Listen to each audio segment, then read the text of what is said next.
Villain husband season 2 episode 21.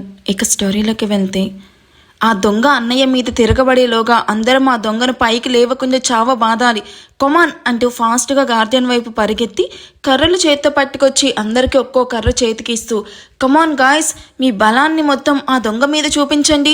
అన్నయ్య, ఆ దొంగ కదులుతూ ఉన్నట్టున్నాడు, వాణ్ణి కదలకుండా నువ్వు జాగ్రత్తగా పట్టుకో అంటూ అందరితో కలిసి రేణుకాను రౌండ్ ఆఫ్ చేసి చావ వాదుతుంది. పాపం రేణుకాకి అరవాలి అనున్న రుద్ర గట్టిగా తన నోరు ముయ్యడం వల్ల అది చెయ్యలేక కుర్రో మొర్రో అంటూ లోపలే ఏడుస్తూ ఉంటుంది. ఇది కావాలనే చేస్తుందా ఏంటి? అప్పుడు అలా ఇప్పుడు ఇలా, ఈ ఆద్య కావాలనే చేస్తున్నట్టుంది. అయ్య బాబోయ్, ఇలా కొడుతున్నారేంటి, కొట్టి కొట్టి చంపేసేలా ఉన్నారు అని అందరూ కొట్టే దెబ్బలకి ఓపిక లేనట్టు అమ్మా అంటూ నేల మీదకి జారిపోయి స్పృహ తప్పి పడిపోతుంది. దొంగ పడిపోయాడు, ఇక మీరు ఆగండి అని కింద పడ్డా కొడుతూ ఉన్న అందరినీ ఆపి బెడ్షీట్ రేణుకా నుంచి తీసేస్తాడు జై. స్పృహ కోల్పోయిన రేణుకాని చూసిన అందరూ షాక్ అయితే రుద్ర అండ్ ఆద్య మాత్రం లోపలే నవ్వుకుంటూ అందరిలా వీళ్ళు కూడా షాకింగ్ ఎక్స్ప్రెషన్ ఇస్తారు. అయ్యో అత్తమ్మ మీరా అంటూ చేతిలోని కర్రను జై కాళ్ళ మీద కావాలని దెబ్బ తగిలేలాగా పడేసి రేణుకా దగ్గరికి పరిగెడుతుంది. చంపేసిందిరా బాబోయ్ అని కాలు పట్టుకొని, దీని మమ్మీ ఇది కావాలని చేస్తుందో, అనుకోకుండా అలా జరుగుతుందో అర్థమై చావట్లేదు అని ఆద్యాను కోపంగా చూస్తూ రుద్ర హెల్త్తో సరిగ్గా నిల్చుకుంటాడు. అత్తమ్మా అత్తమ్మా, మీరని తెలియక కొట్టాము, లేవండి అత్తమ్మా. అయ్యో ఏంటి అత్త లేవట్లేదు, కొంపతీసి చచ్చిపోయావా అత్తమ్మా? ఏయ్, నీ నోట్లో నుండి ఒక్క మంచి మాట కూడా రాదా? ఫస్ట్ ఆ ఏడు పాపు చాలా ఇరిటేటింగ్గా ఉంది. అత్తమ్మ కళ్ళు తెరవట్లేదని నేను ఏడుస్తూ ఉంటే మధ్యలో మీరేంటండి అని కన్నీళ్లు రాకపోయినా తుడుచుకుంటూ, ఏంటో అన్నీ అత్తమ్మకే జరుగుతున్నాయి అని ఓవర్ యాక్షన్ చేస్తూ ఉన్న ఆద్య వైపు వియర్డ్ లుక్స్ ఇస్తూ, కాస్త నోరు మొయ్, పక్కకు జరుగు అని రేణుక ముందు నీస్ మీద కూర్చొని మామ్ మామ్ అని పిలుస్తూ ఉన్న రేణుక చలనం లేనట్టు పడుకొని ఉంటుంది. బయటకు తీసుకుని వెళ్ళమని చెప్పి పార్కింగ్ దగ్గర వెయిట్ చేస్తూ ఉంటే ఎంతసేపటికి రావట్లేదేంటి, నా చేతిలో అయిపోయావు హర్ష అని కోపంగా లోపలికి వచ్చిన మాయాకి హాల్లో అందరూ గుంపుగా నిల్చుకొని కనిపిస్తారు. అందరూ పడుకోకుండా ఇక్కడ మీటింగ్ పెట్టారేంటి, కొంపతీసి హర్ష నా కోసం వస్తూ మామ్కి దొరికిపోలేదు కదా అని కంగారుగా అనుకుంటూ ముందుకు వచ్చి చూడగా రేణుక నేల మీద స్పృహలో లేకుండా పడి ఉండడం చూసి, అయ్యయ్యో మామ్ అంటూ రేణుక పక్కకు వచ్చి కూర్చొని తన తలని ఒళ్ళో పడుకోబెట్టుకొని, ఏమైంది వదిన, మామ్ ఎందుకో ఇక్కడ పడుకుంది అని టెన్షన్గా అడుగుతుంది. దాన్ని పడుకోవడం అనరు మాయా, పడిపోవడం అంటారు అనగానే జై పళ్ళు నోరుతూ ఆద్య వైపు చూస్తూ, పిచ్చి వాగుడు వాగితే పచ్చడి చేస్తావు, నోరు మూసుకొని కూర్చో. అయ్యో రామ, ఇప్పుడు నేనేమన్నానండి, జరిగింది చెప్పడం కూడా తప్పేనా? ఇది అస్సలు మంచిగా లేదండి అని ముక్కు చేదుతూ దాన్ని జై షర్ట్కి తుడుస్తుంది. ఈడియట్, ఇది బ్రాండెడ్ షర్టు, దీని కాస్ట్ ఎంతో తెలుసా? అబ్బబ్బా, మీ గొడవ ఆపి రేణుక మొహాన కొన్ని నీళ్లు కొట్టి లేపండి, అసలు తను ఇక్కడెందుకుందో అర్థం కావట్లేదు. ప్రతాప్ వాయిస్కి రుద్ర టేబుల్ మీద ఉన్న వాటర్ బాటిల్ తీసుకుని కొన్ని అరచేతిలో వేసుకుని రేణుక మొహం మీద కొట్టగానే అమ్మా అంటూ నీరసంగా కళ్ళు తెరుస్తుంది Renuka. Mom, are you all right అంటూ రేణుకాను కష్టంగా పైకి లేపి సోఫాలో కూర్చోపెడతారు మాయా అండ్ జై. అత్తమ్మ ఎలా ఉంది? మీరు సడన్గా అలా పడిపోయేసరికి నేను ఎంత కంగారు పడ్డానో తెలుసా? కర్రతో కుళ్ళపడిచి ఎలా ఉంది అని ఎంత ఇన్నోసెంట్గా అడుగుతుందో చూడు, దీని అమాయకత్వం తగలయ్యా, యాక్టింగ్లో కమల్ హాసన్ మించిపోయింది అని ఆద్య వైపు కోపంగా చూస్తూ ఉంటుంది. నిన్నే మామ్, ఈ టైంలో పడుకోకుండా ఇక్కడేం చేస్తున్నావు? అందరం నిన్ను దొంగ అనుకుని కొడుతూ ఉంటే ఒక్క మాటైనా అక్కడుంది నువ్వే అని చెప్పొచ్చు కదా. ఇంట్లోకి దొంగ పడ్డాడు అనుకుని అందరం కర్రలతో కొట్టేశాము, పాపం బాగా నొప్పిగా ఉంటుంది కదూ. అది నేను లేదు, ప్రూఫ్ లేకుండా మాయా అండ్ రుద్ర గురించి చెప్పినా ఎవరూ నమ్మరు, పైగా వినయ్ నన్ను అలా చెప్తే చంపేస్తాడు. జై కూడా నన్ను మిస్అండర్స్టాండింగ్ చేసుకునే ఛాన్సెస్ ఉంది, కాబట్టి వీళ్ళ గురించి పక్కా ప్రూఫ్ నా దగ్గర ఉన్నప్పుడే వీళ్ళ మ్యాటర్ ఓపెన్ చెయ్యాలి. అయినా ఈ ఆర్యన్ నా కూతురి కోసమే వెళ్ళాడు అని నాకు కూడా క్లారిటీగా తెలియడం లేదు. ఏది ఏమైనా ప్లాన్స్ అన్నీ నాకే రివర్స్ అవుతున్నాయి, కాబట్టి ఇప్పటి నుంచి నేను కొంచెం జాగ్రత్తగా ఉండాలి.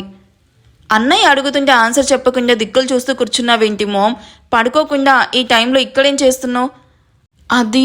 అది నేను నిద్ర పట్టక ఇలా వచ్చాను. వాటర్ తాగడానికి కిచెన్లోకి వెళ్తూ ఉంటే ఎవరో నన్ను దొంగ అనుకుని బెడ్షీట్ కప్పి నోరు మూసేశారు అని రుద్ర వైపు పళ్ళు నూరుతూ చెప్తూ ఉంటుంది. సో సారీ ఆంటీ, నిజంగా మీరు అని అస్సలు అనుకోలేదు. అయినా మీరు లైట్ కూడా ఆన్ చేయకుండా అలా సైలెంట్గా నక్కి నక్కి వెళ్తూ ఉంటే దొంగ అని ఫిక్స్ అయిపోయాను అని నవ్వాపుకుంటూ చెప్తున్న రుద్రాని చూసి రేణుక కోపంగా మొహం తిప్పుకుంటుంది. మన రూమ్లో వాటర్ ఉన్నాయి కదా, వాటర్ కోసం కిందకెందుకు వచ్చావు? అట్లీస్ట్ నన్ను నిద్ర అయినా లేపాల్సింది కదా. నేను చూసుకోలేదు వినయ్, మీరు మంచి నిద్రలో ఉన్నారు, డిస్టర్బ్ చేయాలి అనిపించలేదు. హఫ్, సరిపోయింది. సరే బాగా లేట్ అయిపోయింది, ఇక వెళ్ళి ఎవరి రూమ్లో వాళ్ళు పడుకోండి. బంగారం లాంటి నిద్ర చెడిపోయింది, మళ్ళీ నిద్ర రావాలంటే స్లీపింగ్ పిల్స్ వేసుకోవాల్సిందే అని విసుగ్గా స్టెప్స్ ఎక్కుతూ తన రూమ్కి వెళ్ళిపోతాడు ప్రతాప్.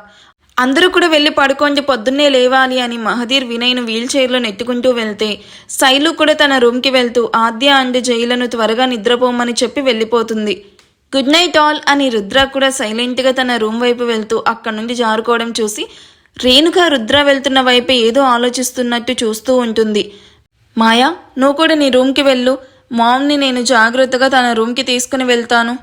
ఓకే అన్నయ్య, టేక్ కేర్ మామ్ అంటూ మాయా కూడా అక్కడి నుంచి వెళ్ళిపోయాక, అవును నేను స్లీపింగ్ పిల్స్ కలిపిన పాలు వీళ్ళిద్దరూ తాగలేదా ఏంటి, ఇద్దరు ఇలా మేల్కొని ఉన్నారు అని ఇద్దరిని అనుమానంగా చూస్తూ ఉంటుంది రేణుక. జై, రైట్ సైడ్ రూమ్లో ఫస్ట్ ర్యాక్లో పెయిన్ కిల్లర్ మెడిసిన్స్ ఉంటాయి, వెళ్ళి తీసుకునిరా, పాపం అత్తయ్యకి బాగా ఒళ్ళు నొప్పులుగా ఉంటాయి అనగానే జై ఆ రూమ్ వైపు వెళ్తూ రేణుక ఆద్యాను టాప్ టు బాటమ్ స్కాన్ చేస్తూ ఇన్ని తన్నులు తిన్నందుకు కూడా నాకు బాధగా లేదే, ఎందుకో తెలుసా, నీ థర్డ్ నైట్ ఇలా అయినా ఆగిపోయింది అని చాలా సంతోషంగా ఉంది. ఆద్య రేణుకాని చూసి నవ్వుతూ, అయ్యో నా పిచ్చి అత్తమ్మ, ఇప్పుడు జరగకపోతే ఏంటి, రూమ్లోకి వెళ్ళాక జరగకుండా ఎవరు ఆపుతారు చెప్పు. అయినా నేను ఆపాలి అనుకున్నా నీ కొడుకు ఆగే రకం కాదు. కరెక్ట్గా మేము కలవబోయే టైంకి గొడవ జరిగి ఆగిపోయింది, కానీ లేకపోతే ఈ పాటికి నేను స్వర్గసుఖాలు అనుభవిస్తూ ఉండేదాన్ని. నీ కొడుకు భలే అల్లరోడత్తమ్మా, నన్ను రాత్రంతా అస్సలు వదిలిపెట్టాడు. చి అంటూ మొహాన్ని చిరాగ్గా పక్కకు తిప్పుకున్న రేణుకా మొహాన్ని తన వైపుకు తిప్పుకుంటూ, నీకు సంగతి చెప్పనా అని రేణుకా దగ్గరికి జరిగి, నా బాడీలో నీ కొడుకు కిస్ చెయ్యని అండ్ బైట్ చెయ్యని ప్లేస్ అంటూ లేదు తెలుసా. నా బాడీలో ఎక్కడెక్కడ పుట్టుమచ్చలున్నాయో నాకంటే బాగా జైకే తెలుసు. ఇంకో 1 వీక్లో మేము బాలీ కోసం హనీమూన్ కూడా వెళ్తున్నాం అని సిగ్గుపడుతూ నేను వద్దు అంటున్నా సరే జైనే 25 డేస్ ప్యాకేజ్ బుక్ చేశాడు. సో ఈ 25 డేస్ మేము ప్రపంచానికి దూరంగా ఇద్దరమే మా లోకంలో మేము హ్యాపీగా ఎంజాయ్ చెయ్యొచ్చు. నీ కొడుకు స్పీడ్ చూస్తుంటే నాకు సింగిల్ ప్రమోషన్ కాదు, డబుల్ ప్రమోషన్ ఇచ్చేలా ఉన్నాడు అని సిగ్గుతో రేణుక భుజం మీద తలవాల్చి మొహాన్ని చేతుల్లోకి దాచుకుంటుంది. రేణుక పళ్ళు నోరుతూ, వీళ్ళు నాకు తెలియకుండా చాలా దూరం వెళ్ళి చచ్చినట్టున్నారు, వీళ్ళను హనీమూన్కి వెళ్లకుండా చెయ్యాలి. వాడు దీని మాయలో పూర్తిగా పడకముందే అన్నయ్యను కలిసి ఏదైనా కన్నింగ్ ఐడియా ఇవ్వమని అడగాలి అనుకుంటూ ఆద్య వైపు సీరియస్గా చూస్తూ ఉంటుంది. ఈలోగా జై వచ్చి రేణుకాను కొన్ని మెడిసిన్స్ ఇచ్చి తను మెడిసిన్స్ వేసుకున్న తర్వాత ఆద్య హెల్త్తో ఇద్దరు రేణుకాను తన రూమ్లో జాగ్రత్తగా పడుకోబెట్టి తమ రూమ్కి వెళ్ళిపోతారు. చుట్టూ చీకటిగా ఉన్న రూమ్లో సోఫాలో ముడుక్కొని కూర్చొనున్న రితిక ఏడుస్తూ, ఇక్కడ నుంచి తప్పించుకోవడానికి ఎలాంటి ఛాన్స్ లేకుండా వాడు నన్ను లాక్ చేసి వెళ్ళిపోయాడు. నా మొబైల్ కూడా కారులో ఎక్కడో పడిపోయింది. ఇల్లంతా వెతికిన మొబైల్ ఎక్కడా కనిపించలేదు. ఇప్పుడు వీడు వస్తాను అని చెప్పాడు. నాకు చాలా కంగారుగా ఉంది. మహదీర్ సార్కి కాల్ చేయడానికి కూడా లేకుండా పోయింది. ఇప్పుడు ఏం చెయ్యాలి? వీడు నన్ను చంపేయాడు కదా అని ఎక్కిళ్ళు పెడుతూ ఏడుస్తూ ఉన్న రితిక రూమ్ డోర్స్ ఒక్కసారిగా ఓపెన్ అవుతూ లైట్స్ ఆన్ అవ్వగానే రితిక కంగారుగా లేచి నిల్చుకుంటుంది. ఒక చేత్తో వైన్ బాటిల్ పట్టుకొని తాగుతూ మరో చేత్తో బిర్యానీ ప్యాకెట్ పార్సల్ కవర్స్ తీసుకుని వచ్చి టేబుల్ మీద పడేసి తన ఎదురుగా సోఫాలో క్రాస్ లెగ్స్ వేసుకుని కూర్చుంటూ వైన్ బాటిల్ దించకుండా తాగుతూ ఉన్న రాహుల్ని చూసి రితిక కాళ్ళు వణుకుతూ ఉంటాయి. రాహుల్ వైన్ తాగుతూ రితిక వైపు చూసేసరికి తను భయభయంగా తననే చూస్తూ కనిపించగానే తన వైపు రాక్షసంగా చూసి నవ్వుతూ కమ్ అంటూ తన చూపుడు వేలితో పిలవగానే రితిక భయంగా గోడకు అతుక్కుంటూ ప్లీజ్ నన్ను వదిలేసి, నాకు భయం వేస్తుంది. రాహుల్ కోపంగా వైన్ బాటిల్ పక్కన పడేసి రితిక దగ్గరికి వెళ్ళి మొహంలో మొహం పెట్టి చూస్తూ ఒక్కసారిగా రితిక వేసుకున్న క్రాప్ టాప్ చింపి నీళ్ళ మీదకి విసిరి తనను ఎత్తి సోఫాలో పడేసి తను పైకి లేవకుండా తన మీదకు చేరిపోయి ఊపిరాగకుండా బలవంతంగా తన పెదాలు కలిపేస్తాడు. ఈ ఎపిసోడ్ ఎలా అనిపించిందో కామెంట్ చేయండి. వీడియో నచ్చితే ప్లీజ్ లైక్ చేసి హైప్ ఇవ్వండి. Thank you for watching. Bye.